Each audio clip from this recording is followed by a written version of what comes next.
evening. I'm Teresa Skupik, and this is Forum Daily for Friday, December 20th. NDP leader Jagmeet Singh says his party will table a non-confidence motion to bring the government down. In a post on X, Mr. Singh says that the New Democrats will bring forward the motion in an effort to bring the government down in the next sitting of the House of Commons. The House won't return until January 27th after they rose for Christmas break on Tuesday. Mr. Singh's comments came about an hour before Prime Minister Justin Trudeau was set to shuffle his cabinet. Prime Minister Justin Trudeau is adding 8 fresh faces to his cabinet in a shuffle today, but after Jagmeet Singh's announcement, they may not have much time in those new roles. Mr. Trudeau is moving to shore up his struggling government after several cabinet ministers decided to not run in the next election. The Prime Minister is lifting from the backbench Brampton, Ontario MP Ruby Sahota, St. John's, Newfoundland MP Joanne Thompson, and Sherbrooke, Quebec MP Elizabeth Briere. The new appointments also include Montreal MP Rachel Bandayan, Winnipeg MP Terry Duguid, Toronto MP Nate Erskine-Smith, Ottawa MP David McGuinty, and Nova Scotia MP Darren Fisher. A poll shows manufacturers believe U.S. tariffs threatened by President-elect Donald Trump could be potentially devastating for Canadian businesses and workers. More than 300 manufacturers were polled by the Canadian Manufacturers and Exporters. It found that nearly 9 in 10 Canadian producers would face significant or very severe impacts if the U.S. imposes tariffs on Canadian imports. It says that Canadian manufacturers are already taking preemptive measures to mitigate tariff risks ahead of the inauguration.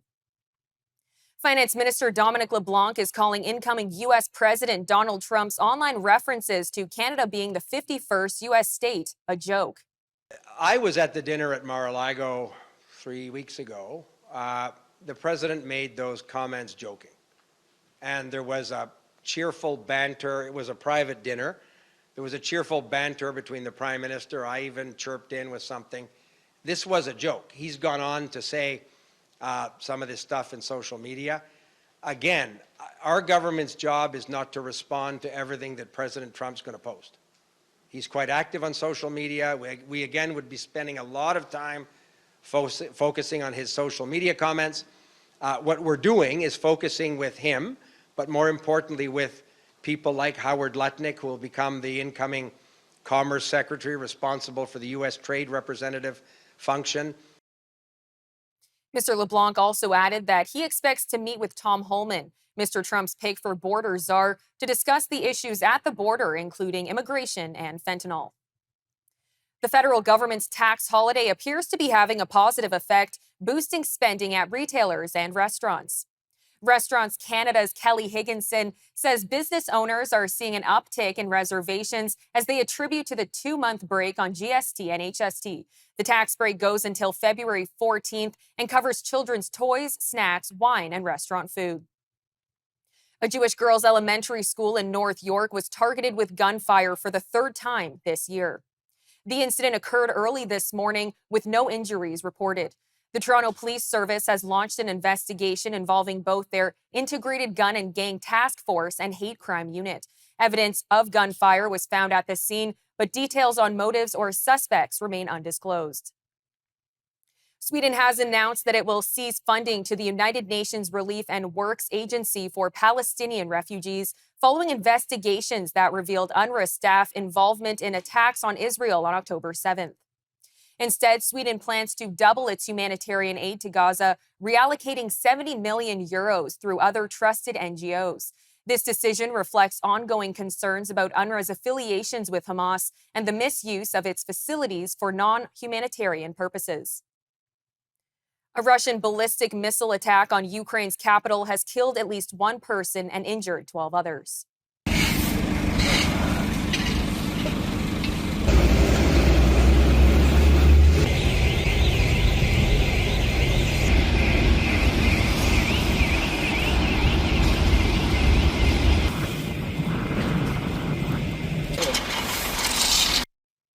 Moscow claimed that the attack was in response to a Ukrainian strike on Russian soil using American-made weapons. At least 3 loud blasts were heard in Kyiv shortly before sunrise, with Ukraine's Air Force saying it intercepted 5 missiles fired at the city. All right, don't go anywhere. Coming up after the break, we'll have our weekly energy update with Canadians for Affordable Energy. After that, we'll have more news from across Canada and around the world. So stay with us. Forum Daily will be right back after these messages.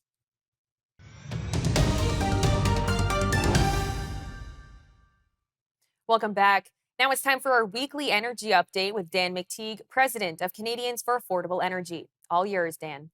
Well, hello, Teresa. And, as we head towards Christmas, it looks like everybody's asking the question, where are prices going right across the country? We know where the politics is going, but the price of gasoline is actually moderating. We're a couple of pennies less than we were this time last year. And that's a bit of a miracle because the Canadian dollar has lost about 7% of its value, or about 8 cents since the beginning of November. It took 136 pennies to buy a US dollar. Today, 143, 144. And we're pushing the levels we haven't seen since the shutdown of the Canadian economy and many other economies with COVID back on March 20th, which was Thursday in 2020, when we saw the Canadian dollar trade at 144.95.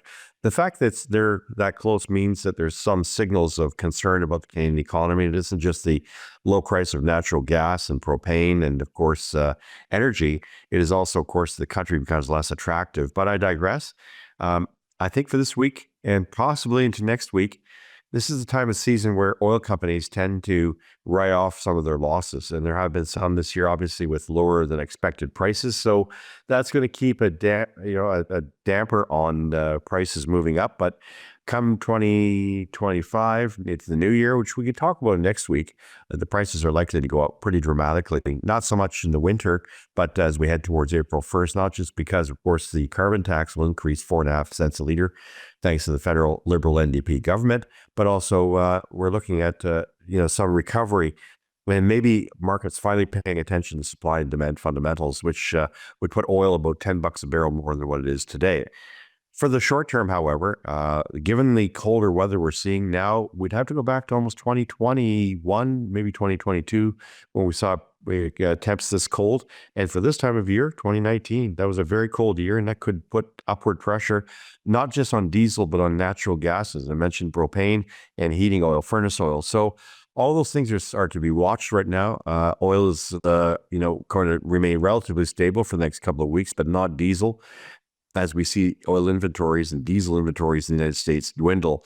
What that means is that from east to west, Atlantic Canada should be looking at about a 2-cent net increase. They got a 3-cent increase, except for Newfoundland, which, basically operates, to a different tune, decides and virtually invents what prices should be, which is kind of crazy when you think about it. No wonder many people want to abandon that system. For Quebec, 2-cent increase. Ontario, 2-cent increase, pushing us back to about $1.53, $1.54. But, staying around that period of time for the holiday season. Manitoba, ridiculously low, $1.25 for a liter of gasoline because they've taken 14 cents off their provincial sales tax. That's going to show up somehow with inventories and with at the end of the year with the government not being able to manage its budget because it's lost a significant amount of revenue. Saskatchewan remains always in the 140 range, while Alberta a little closer to the 130, with the prices being a little bit lower in Edmonton. As for British Columbia, Central, Interior BC, look for them to remain in the 164 to 168 range, a little higher in places like Prince George and Kelowna, but nevertheless, that's not going to change much, maybe up a penny on average. And of course, Vancouver, which is now seeing prices move from 168 back to 175, possibly moving to 180. We're finally seeing Vancouver prices reflect reality that there is greater demand on the West Coast. Now, all of this really means that we're looking at much higher prices for 2025. As we head towards the spring season, expect prices to moderate back into the 175 as an average price for gasoline in most of Canada. That means higher in Vancouver, sometimes higher in the Maritimes, Atlantic Canada, where the taxes on fuel is much higher. One thing we have to keep in mind is the clean fuel standard, although it applies in Atlantic Canada, where it's about 8 cents a liter. British Columbia, where it's almost 20 cents a liter with GST. We're now looking at a situation where the rest of the country can expect those prices to move up a little bit to reflect a 4 to 5 cent increase. So all in all, 2025 is going to be more expensive than 2024. But for Christmas and the holiday period, slow and easy wins the race. Prices aren't going to be moving all that much. Thanks, and we'll talk to you next week, Teresa. Thanks for that, Dan. Again, that was Dan McTeague, president of Canadians for Affordable Energy, with Forum Daily's weekly energy update. All right, stay with us. Coming up, we'll be sitting down with a paramedic to find out what the holidays usually look like for first responders. A Toronto paramedic sits down with us to share her experiences and to learn how first responders learn to manage and cope with the trauma of some of the most unimaginable calls that come in over the holiday season with the increase of drunk driving related incidents. Stay with us. We'll be right back after these messages.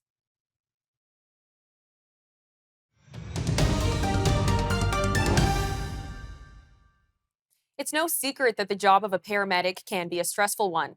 And while the holiday season is a welcoming distraction for many, the reality is that this time of year can be particularly stressful for first responders with upticks in emergency incidents. While it's easy to slip into the festive spirit during the holiday season, it's important to remember the men and women who are working tirelessly over the holidays and devoting their lives in making the world a better and safer place. I'm now joined by Kat DeQuilla, community paramedic with Toronto Paramedic, to discuss what the holiday season looks like for paramedics. Thank you for joining me today. Thanks for having me, Teresa. Now, I want to start with what your hours as a first responder look like over the holiday season.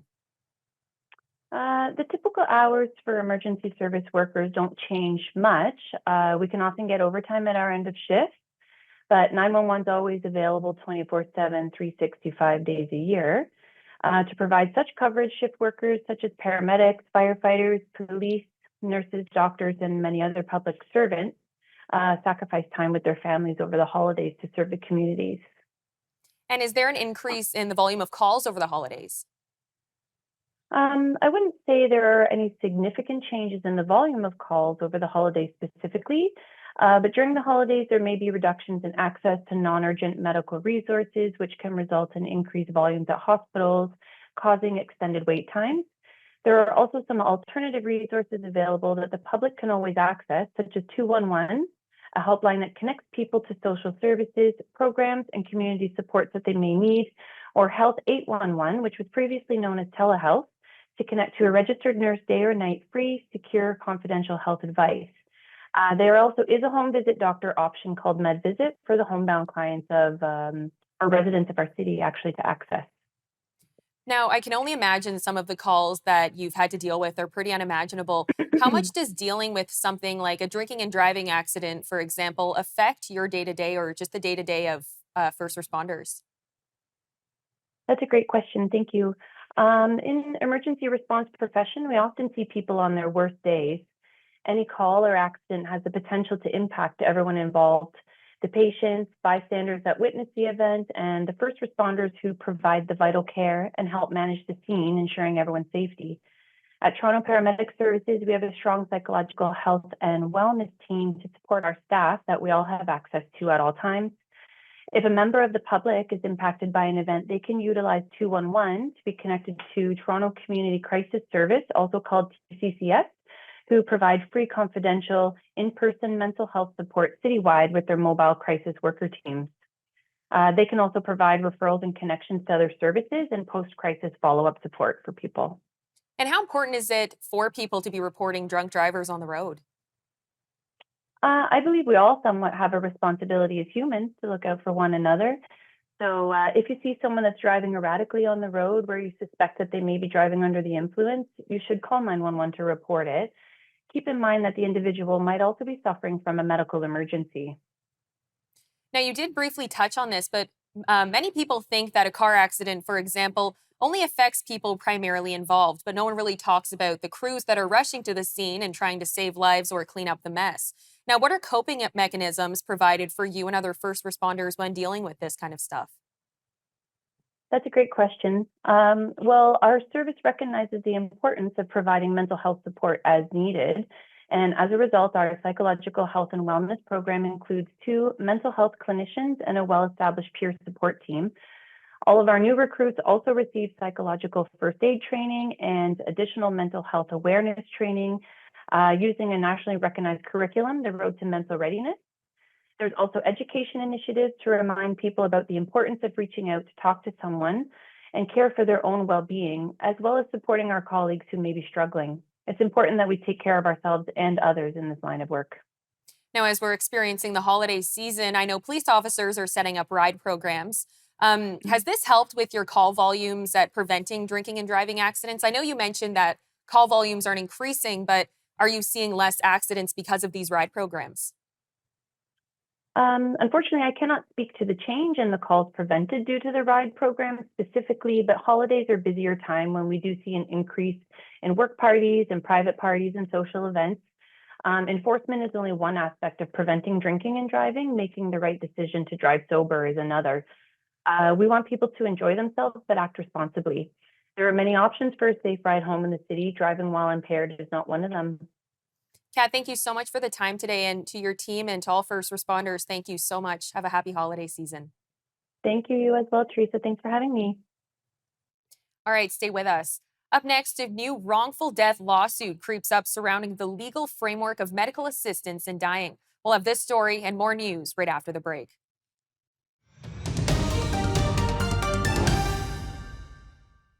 The legal framework surrounding medical assistance in dying is the focus of a new wrongful death lawsuit. The family of a 52-year-old man filed a civil claim in BC, saying he received the procedure while on a day pass from a Vancouver psychiatric hospital. It notes that he had suffered chronic back pain and long-term mental illness. The claim says that while MAID's framework excludes people solely suffering from mental illnesses, it says nothing about those suffering concurrent mental and physical illnesses. Canada has seen a year-over-year decline in greenhouse gas emissions for the first time since the pandemic. Experts say while the progress is good, the country still has quite a lot of distance to cover on the way to its original 2030 target, which was recently extended to 2050. Under the original Paris Climate Agreement, Canada committed to reducing its emissions by 2030 to 40 to 45% less than they were in 2005. New Brunswick's premier is following through on a campaign promise to reverse policy changes by the previous government concerning sexual orientation and gender identity in schools. Susan Holt says that Policy 713 has been revised to include recommendations from the province's child and youth advocate, as well as input from students, families, and the LGBTQ+ community. Previously, under conservative rule, students under 16 exploring their gender identity were required to get parental consent before teachers could use different first names or pronouns in the classroom. The British Columbia government is repealing its law that restricts drug use in public areas due to a successful court challenge. The Harm Reduction Nurses Association and other advocates launched a court challenge against the law and won. BC Solicitor General and Public Safety Minister Gary Begg said in a statement that the government has revoked the Restricting Public Consumption of Illegal Substances Act of November 2023. The repeal of the bill won't have any consequences on the ground after the federal government approved a provincial request to exempt public spaces from the province's decriminalization pilot project. The Alberta government has unveiled a new pay model that will incentivize family doctors from bringing on patients and pay them for care after hours. Today, we're making a major step closer to delivering exactly on what we promised. Last year, Alberta's government entered into a memorandum of understanding with the Alberta Medical Association and committed to developing a new primary care physician compensation model. Since that time, we have heard from primary care doctors about their priorities. They want a pay model that recognizes the work they do to provide comprehensive care for patients indirectly, especially complex patients with chronic illness, as the current fee-for-service model doesn't reflect this. And they, of course, wanted a market and evidence-based payment model that will ensure family doctors in Alberta are compensated extremely competitively. The province says the new model will reward doctors for maintaining a full-time practice of at least 500 patients and providing care that helps relieve emergency rooms. Alberta Premier Danielle Smith says this effort will improve how the province recruits and retains primary care physicians. And the man accused of gunning down the CEO of United Healthcare on a Manhattan street earlier this month could face the death penalty if convicted. 26-year-old Luigi Mangione appeared in federal court Thursday in New York City, shackled at the ankles as he told a magistrate he understood the allegations against him. He was returned to New York from Pennsylvania, where he is facing other charges after the killing of Brian Thompson. The New York charges include 2 counts of stalking and 1 count each of a firearms offense and murder by firearm, the latter carrying the possibility of the death penalty. NORAD is getting ready to track the movement of a very special traveler this holiday season.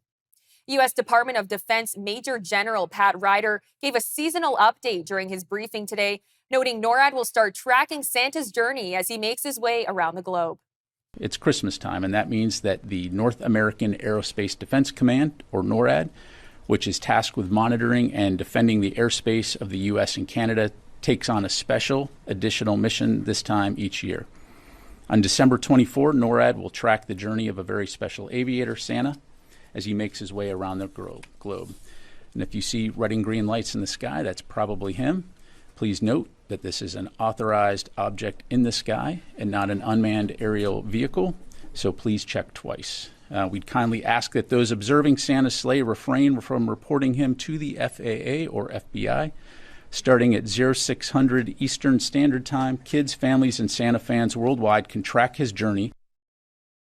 I'm Teresa Skubik, and that'll do it for your look at national and international news for today. Remember, for more news on demand, you can always visit our website at thenewsforum.ca, and make sure to follow us on social media. You can also watch all of our commentary programming on the News Forum YouTube channel.